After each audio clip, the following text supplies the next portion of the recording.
Assalamualaikum warahmatullahi wabarakatuh.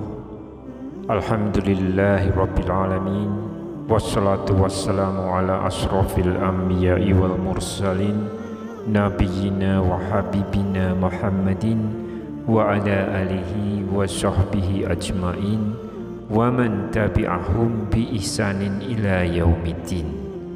Subhanaka la ilma lana illa ma 'allamtana innaka antal alimul hakim.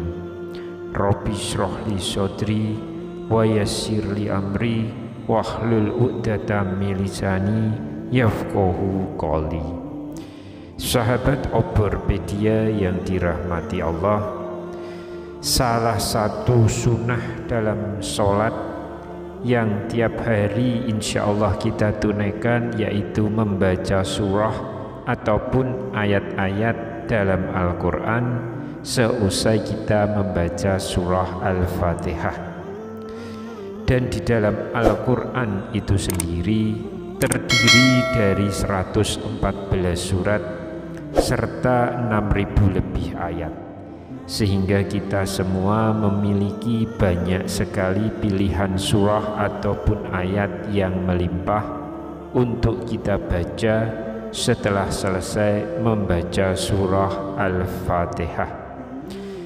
Dan semua surah ataupun ayat yang ada di dalam Al-Quran itu boleh kita baca, mulai dari surah-surah pendek yang ada di dalam juz 30, atau ada juga yang senang membaca potongan-potongan ayat yang ada di dalam surah yang panjang, atau bisa juga membaca surah atau ayat yang disesuaikan dengan kondisi atau momen-momen tertentu dalam agama Islam.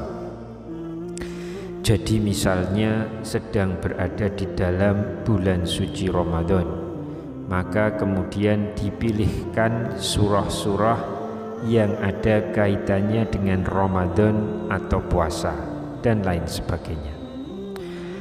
Namun jika seorang muslim ingin mengikuti sifat dari sholat Nabi, maka sebaiknya kita juga perlu menyimak bacaan-bacaan apa yang sering dibacakan oleh Rasulullah Shallallahu Alaihi Wasallam dalam sholat berjamaah yang beliau lakukan. Hal inilah yang sering luput dari perhatian umat Islam. Sahabat yang dirahmati Allah, pada masing-masing 5 waktu sholat, Rasulullah sering menunjukkan contoh-contoh bacaan sholat berbeda yang menandakan syarat akan makna tertentu. Oleh karena itu, sebaiknya seorang muslim juga mengikuti kebiasaan sang kekasih Allah dengan memperhatikan bacaan sholat apa saja yang beliau bacakan di 5 waktu sholat.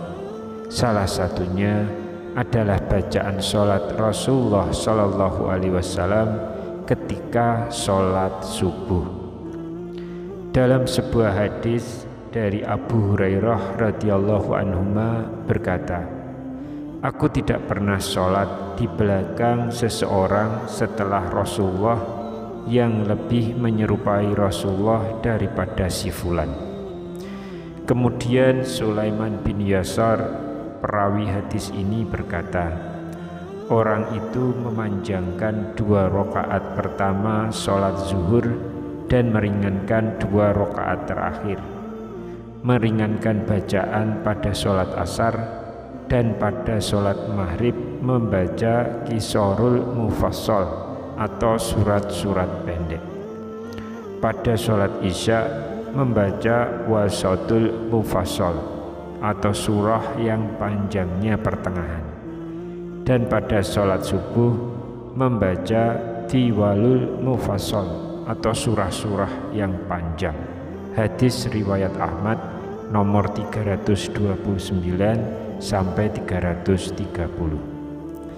Dan berikut ini adalah surah-surah yang sering Rasulullah SAW bacakan ketika sholat subuh menurut beberapa riwayat. Yang pertama adalah surah Al-Waqiah.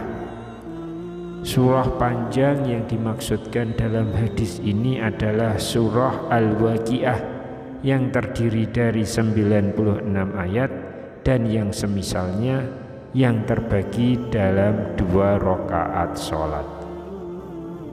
Dari Jabir bin Samurah, ia mengatakan, Rasulullah melakukan sholat-sholat wajib seperti sholat yang kalian lakukan sekarang ini, akan tetapi terkadang beliau meringankannya.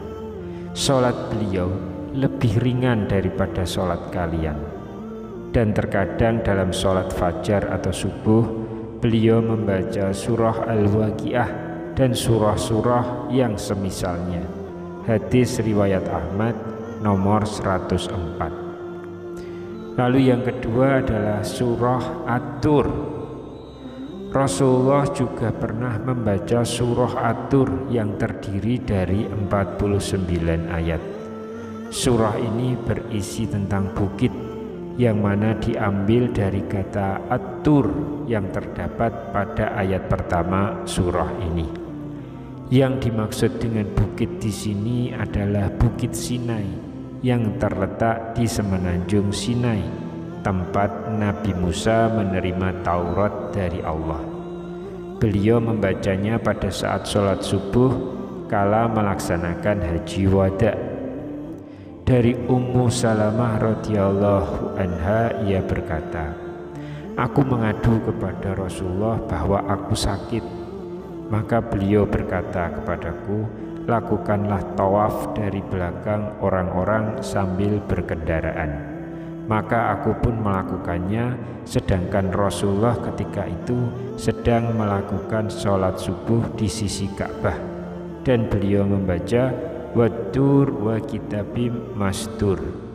Hadis riwayat Bukhari. Surah yang ketiga yang sering dibaca Rasulullah ketika sholat subuh adalah surah Qaf. Surah Qaf ini merupakan surah yang terdiri dari 45 ayat dan turun di Mekah. Dinamakan surah Qaf karena dimulai dengan huruf Qaf.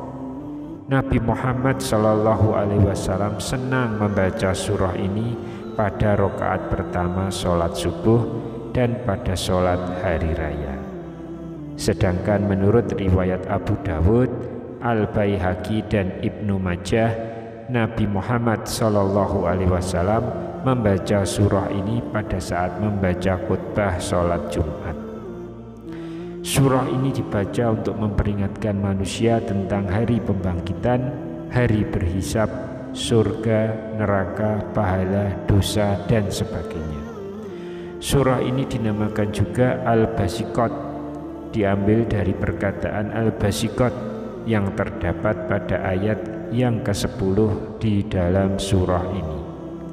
Dari Simak bin Harb, ia berkata, aku bertanya kepada Jabir bin Samurah tentang sholat Rasulullah. Ia pun berkata, sesungguhnya Rasulullah dalam sholat subuh biasanya membaca Qaf wal Qur'anil Majid dan yang sepertinya. Yang keempat adalah surah At-Takwir. Meski banyak perawi yang menuliskan bahwa Rasulullah lebih sering membacakan surah-surah yang panjang saat sholat subuh, akan tetapi ada juga yang menyebutkan bahwa Rasulullah juga terkadang membacakan surah-surah dari kelompok Wasatul Mufassal, yaitu surah yang panjangnya pertengahan. Salah satu surah tersebut adalah At-Takwir yang terdiri dari 29 ayat. Dari Amr bin Huraij, ia berkata, aku mendengar Rasulullah dalam sholat subuh membaca Idza Syamsu Kuwirat. Hadis riwayat Muslim nomor 458. Lalu yang kelima, bacaan sholat subuh Rasulullah di hari Jumat. Jadi pada saat hari Jumat tiba, Rasulullah saat melaksanakan sholat subuh membaca surah As-Sajdah 30 ayat pada rakaat pertama, sedangkan pada rakaat kedua beliau membaca surah Al-Insan yang terdiri dari 31 ayat. Adapun hikmah dari membaca kedua surah ini adalah karena keduanya mengandung penjelasan tentang apa yang telah terjadi dan apa yang akan terjadi, tentang diciptakannya Nabi Adam dan tentang hari kiamat, serta dikumpulkannya manusia di padang mahsyar, serta terjadinya hari kiamat di hari Jumat. Sahabat yang dirahmati Allah, selain kita sholat dengan mengikuti bacaan-bacaan sholat yang sering dibaca oleh Rasulullah SAW, disarankan juga untuk kita semua supaya saat membaca surah-surah tersebut berusahalah untuk memahami maknanya dengan baik, sehingga dengan mengetahui maknanya maka insya Allah kita akan menjadi manusia yang senantiasa ingat kepada Allah, selalu bersyukur dan sangat takut melakukan perbuatan dosa. Amin ya Rabbal Alamin. Demikian yang bisa saya bagikan pada kesempatan kali ini. Semoga pembahasan ini dapat memberikan manfaat untuk kita semua. Wassalamualaikum warahmatullahi wabarakatuh.